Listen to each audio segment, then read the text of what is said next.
Friends, നമ്മുടെ ചെറുനാരങ്ങ കണ്ടോ? കളർ മാറി വരികയാണ് കേട്ടോ. കളർ മാറി വരുന്നുണ്ട്.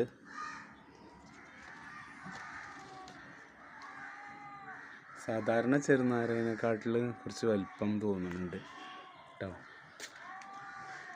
നമ്മുടെ കയ്പക്കയിൽ കായ പിടിക്കുന്നുണ്ട്.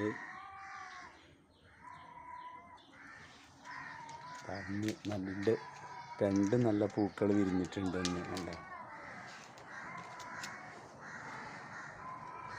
ഡ്രാഗൺ ഫ്രൂട്ടിൻ്റെ 2 പൂക്കൾ വിരിഞ്ഞു. ഇന്ന് താഴെയാണ് ഉണ്ടോ, താഴത്തെ അതിൻ്റെ അകമൊക്കെ നോക്കൂ. നന്നായിട്ടില്ലേ? ഇഷ്ടപ്പെട്ടാൽ ലൈക്ക് ചെയ്യൂ. നമ്മുടെ ചാനലൊന്ന് സബ്സ്ക്രൈബ് ചെയ്യൂ.